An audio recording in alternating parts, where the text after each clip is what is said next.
Hey everybody, Mr. The Fanboy here, and it's time for another review. What an awesome night of fights. Bellator 198, what a phenomenal show. Fedor Emelianeko straight up squash Frank Mir in 51 seconds of the first round. I got what I wanted. I tuned into this fight to see Fedor destroy Frank Mir and advance in the heavyweight Grand Prix to the semifinals next week. Chael Sonnen. Next time, Fedor Emelianeko, he faces Chael Sonnen, and the winner of Mo and Bader will advance to fight Matt Mitrione, and the winner of Fedor, and the winner of those two semifinal fights will meet in the finals for the heavyweight championship. And man, I can't wait, man. This heavyweight tournament has been awesome, with the exception of that biased decision involving Roy Nelson and Matt Mitrione. This tournament has been awesome, man. Bellator has been, for the most part, pretty good from all the fights I've seen. For those of you who are wondering what that noise is, I'm now watching Ring of Honor wrestling. But back to Bellator. Like I said, for the first part of this review, I will always appear off camera. I'm more comfortable doing reviews that way. Then for the official review, where I talk about every fight on the card, I'm gonna start the music, make my entrance, and start reviewing. And with that being said, before we get started, like I said, this show has been awesome. We're going to talk about other things from this show. As always, awesome production values. Now, the Premier Boxing Championship event, Miguel Cruz versus Joseto Lopez, that right there was a way better. That show right there had way better fights. But this, presentation-wise, was a way better show. And that's what MMA has over boxing. I consider MMA to be the real form of professional wrestling. And that's one thing wrestling and MMA have over boxing, is the pump and pageantry, the entrances, the production values, the commentary from Laurel Marano. I think that's his name. Laurel. I don't remember his name, but he was the guy JBL, professional wrestler, was bullying. It was him. It's him. He's also a commentator for WWE. And of course, Chael Sonnen. Awesome commentary from these guys. So yeah, an awesome night of fights. No fight went the distance. Each fight was a finish. The first four fights of the night were a submission, with the main event being a knockout. And with that being said, let's get started right now.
Hey everybody, this is the full-length webcam portion of this review. And with that being said, let's get to the fights. Like I said, an awesome night of fights. Every fight on this card delivered. Every fight on this card delivered. And like I said, no fight went the distance. Every fight was a finish. With the first four fights being submissions and the final one being a TKO. We started the show off with Dylan Davis taking on Kyle Walker. I think Dylan Davis was making his debut for the fight because throughout the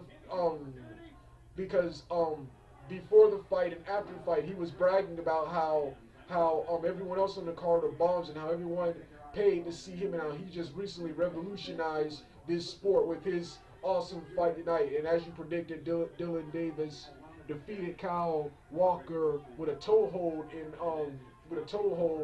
round one. Both men came out strong, with Kyle Walker appearing to be the aggressor, but Dylan Dennis quickly recovered and locked him in an ankle lock for the submission. Like I said, awesome fight. This was quick.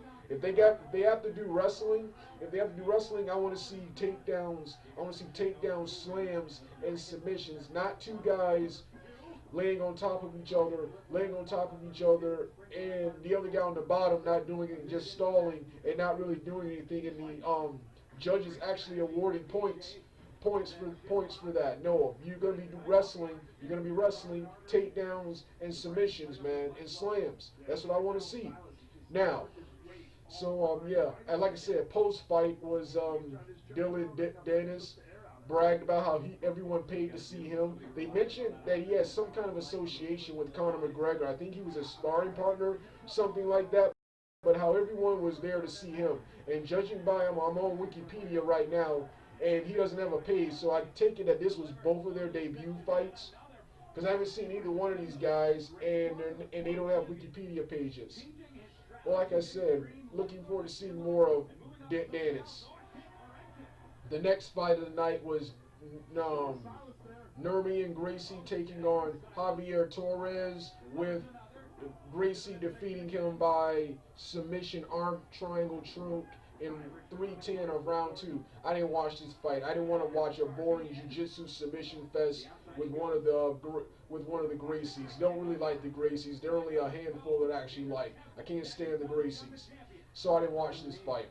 Sorry if anyone was hoping I would go in depth on this fight. I didn't watch this fight. Let's get to the fight I wanted to see. Man, let's get to the next fight of the night. And that was Rafael Lovato Jr. taking on Gerard Harris. Veterans fighting each other. And Rafael Lovato Jr. defeated Harris by submission armbar in round 1. This fight was just like the opening fight. Both men came out strong with Rafael coming out with a huge knee, and the Gerard Harris guy caught him and quickly took him down. But the Rafael guy quickly recovered, regained control, and locked Harris in for an armbar in 1 minute and 11 seconds of round 1. It's like I said, another submission victory, and love this Rafael Lovato Jr. guy. Can't wait to see more of him. I already like this guy. I plan to give MMA a try, and this guy started MMA at like 30 years of age, and is undefeated and is good. He's doing great for a guy who started MMA so late in his life. So yeah, he just showed me that I can still achieve big things in MMA at such an old age. I was worried if I was getting into that sport at an old age. I plan to start getting into it either later on this year or sometime next year. Most likely will be sometime next year, because I'm trying to do other things right now. But that's for another video for another day. Let's get to the next fight. That was a featherweight fight between Emmanuel Sanchez and Sam Sicilia. These were the two fights I tuned into the pay-per-view to see, and that was Sanchez. I wanted to see Emmanuel Sanchez win, and he did. Both men came out strong. With Sam Sicilia quickly quickly Simsilia quickly controlling the fight, with Sanchez quickly reversing Simsilia's takedown into a heel hook, then into an arm triangle choke, not a heel hook, an arm triangle choke, and Cecilia quickly reversed it and got back on top of him.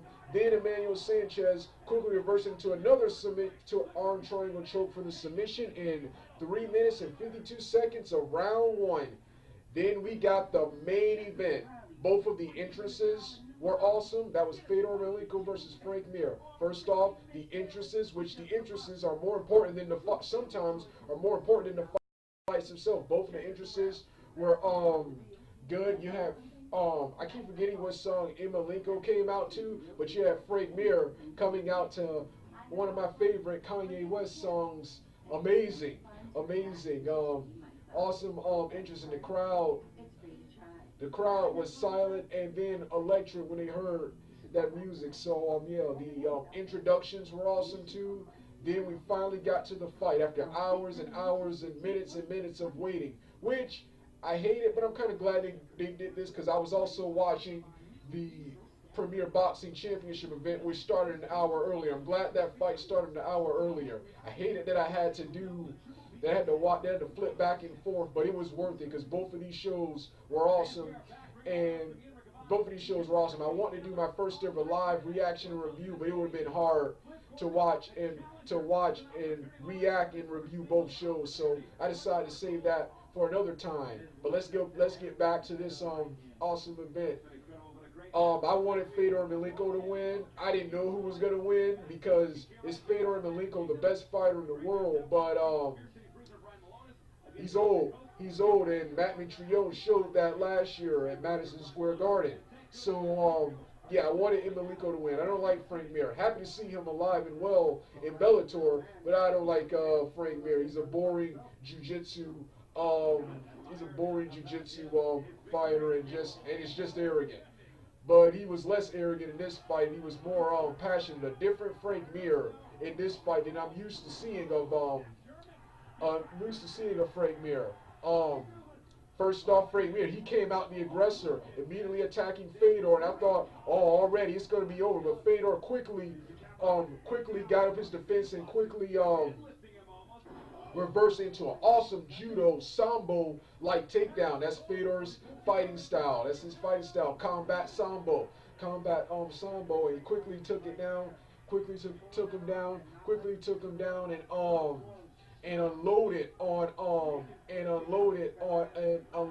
punches to Frank Mir. Frank Mir tried to cover up, but he couldn't. He was forced to cover up, and the referee stopped it right there. Fedor Emelianeko squashed Mir in just 51 seconds of round 1. What an awesome fight, and I love the announcer's catchphrase. It's over, as we predicted. If you don't know, now you know. Now you know, to the roar of the crowd, and Chael Sonnen giving respect to Fedor, praising his speed, but saying he has his number. Fedor and Sonnen, I can't wait to see that.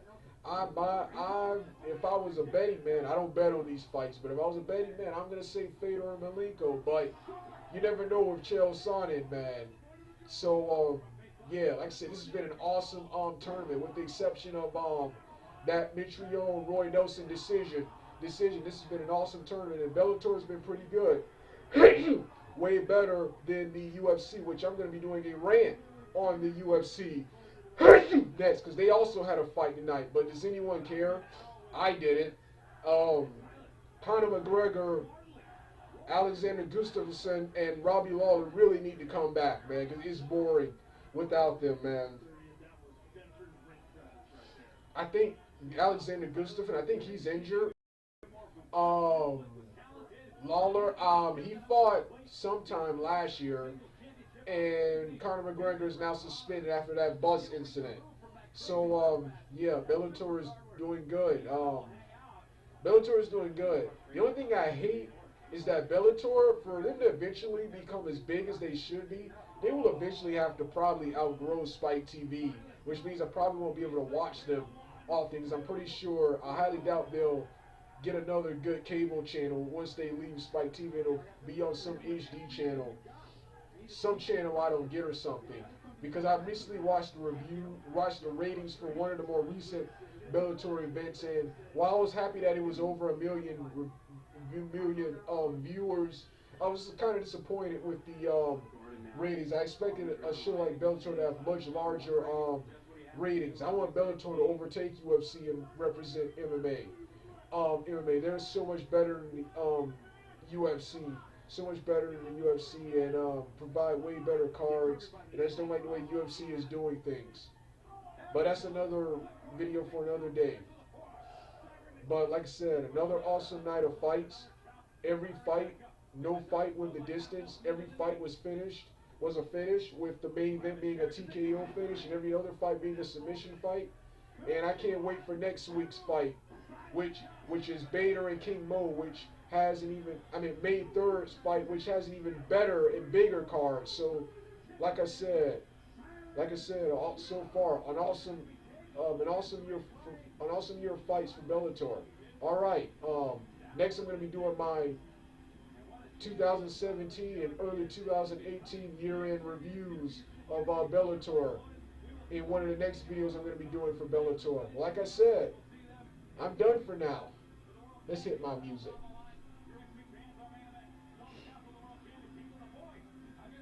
Everything's pictured, what can I do? What should I do? I don't know what to do. Good people turn and go. I do want to go. Who is laughing? Who is crying? How do you be with this funky water? No matter what's down here, so you're that you never get up.